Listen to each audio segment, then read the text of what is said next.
Sejarah masuknya Islam ke Nusantara. Menurut Pisnapel, agama dan kebudayaan Islam dibawa oleh para pedagang dari daerah Gujarat, India yang berlayar melewati Selat Malaka. Teori ini menjelaskan bahwa kedatangan Islam ke Nusantara sekitar abad ke-13. Teori ini juga diperkuat dengan penemuan makam Sultan Samudra Pasai Malik as-Soleh pada tahun 1297 yang bercorak Gujarat.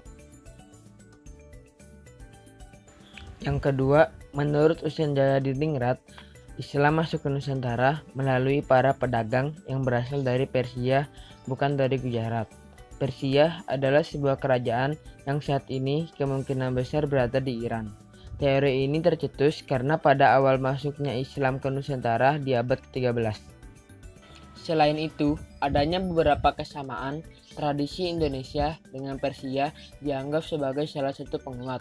Contohnya adalah peringatan 10 Muharram Islam Persia yang serupa dengan upacara tabut di Sumatera. Yang terakhir, menurut Buya Hamka, Islam di Nusantara dibawa langsung oleh para musafir yang berasal dari Arab yang memiliki semangat untuk menyebarkan Islam ke seluruh dunia pada abad ke-7. Hal ini diperkuat dengan adanya sebuah perkampungan Arab di Barus, Sumatera Utara yang dikenal dengan nama Bandar Khalifah. Awal mula kerajaan Islam di Indonesia. Kerajaan ini didirikan oleh Sultan Malik al-Soleh pada abad ke-13 Masehi. Letak kerajaan ini berada di Aceh Utara, tepatnya di Kabupaten Lok Sewu, Maweh. Pada tahun 1326, ketika kerajaan Samudra Pasai dipimpin oleh Sultan Malik al-Thohir, diberlakukanlah koin emas sebagai mata uang kerajaan Samudra Pasai. Yang pertama, makam Sultan Malik al-Soleh. Yang kedua adalah Cakradonya. Dan yang ketiga, naskah surat Sultan Zainal Abidin. Kerajaan ini merupakan kerajaan Islam pertama Pulau Jawa yang berdiri pada tahun 1478 yang dipimpin oleh Raden Patah. Pada tahun 1507, Raden Patah digantikan oleh putranya, yaitu Pati Unus yang mendapatkan julukan sebagai Pangeran Sabranglor. Julukan tersebut diberikan karena keberaniannya melawan Portugis di Malaka. Yang pertama adalah Masjid Agung Demak. Yang kedua, Pintu Beledek. Dan yang ketiga, Piring Putri Campah.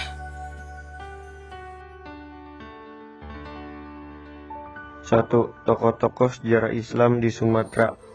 A. Sultan Malik al-Saleh. Sultan Malik al-Saleh adalah pendirian raja pertama kerajaan Samudra Pasai. Sebelum menjadi raja, beliau bergelar Merah Sile atau Merah Selu. B. Sultan Ahmad. Sultan Ahmad adalah Sultan Samudra Pasai yang ketiga. Beliau bergelar Sultan Malik al-Tahir II. C. Sultan Alauddin Riyad Shah. Sultan Alauddin Riyad Shah adalah Sultan Aceh ketiga. Beliau memerintah tahun 1538 sampai 1571. D. Sultan Iskandar Muda.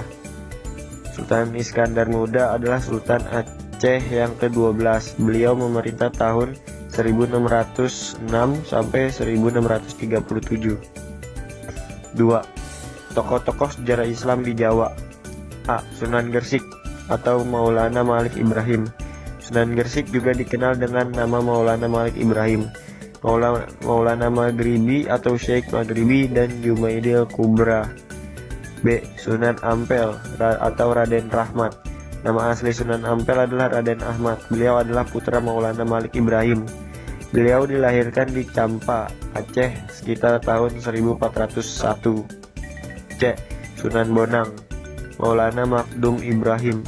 Sunan Bonang adalah penyebar Islam di pesisir utara Jawa Timur. Beliau adalah putra Sunan Ampel.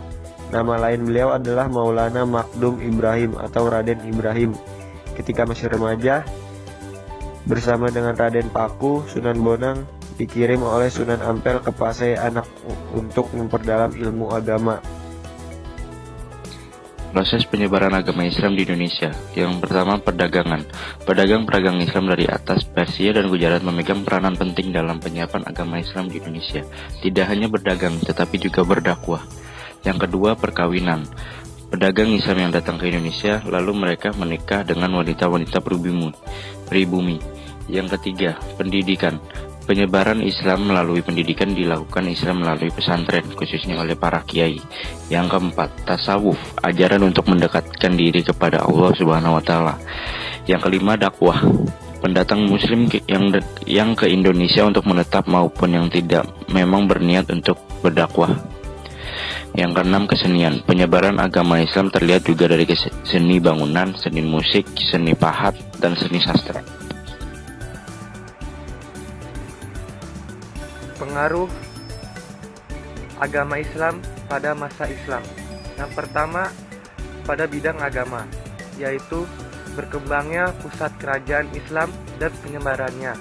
Walaupun Hindu-Buddha lebih dahulu di Indonesia, tetapi agama Islamlah yang memiliki pengaruh lebih besar karena penyebaran agama Islam berlangsung secara damai. Agama Islam juga tidak mengenal kasta, dan agama Islam mudah diterima oleh masyarakat Indonesia. Nomor 2, bidang politik. Pengaruh ini dapat dilihat dalam sistem pemerintahan kerajaan-kerajaan Islam di Indonesia seperti kerajaan diubah namanya menjadi kesultanan, para raja disebut dengan khalifah atau sultan, aturan-aturannya disesuaikan syariat Islam. Konsep khalifah atau kesultanan sering kita jumpai pada kerajaan-kerajaan seperti Aceh, Mataram, Demak, Banten, dan Tidore. Nomor 3, bidang ekonomi. Pengaruh di bidang ekonomi, yaitu Islam sangat memiliki pengaruh dalam sistem perekonomian Indonesia. Para pedagang Islam kala itu memasarkan dagangannya di tepi laut atau pantai, sehingga menarik perhatian para masyarakat untuk berdagang dan mempelajari kemaritiman. Daerah-daerah pesisir sering dikunjungi para pedagang Islam dari Arab, Persia, dan Gujarat yang menerapkan konsep jual beli secara Islam. Ekonomi Islam didasarkan pada syariat Islam, sehingga terhindar dari kecurangan atau pengurangan takaran dan kecurangan lainnya. Nomor 4, bidang sosial dan budaya. Pada bidang sosialnya, di dalam Islam tidak lagi dipergunakannya sistem kasta. Agama Islam adalah salah atau agama yang tidak menggunakan sistem kasta untuk membedakan tugas orang satu dengan yang lainnya. Budayanya yaitu adat istiadat dan kebiasaan yang banyak berkembang dari budaya Islam dapat berubah ucapan salam, acara tahlilan, syukuran, yasinan, dan lain-lain. Dalam hal kesenian banyak dijumpai seni musik seperti kasidah, robana, marawis, barzanji, dan salawat.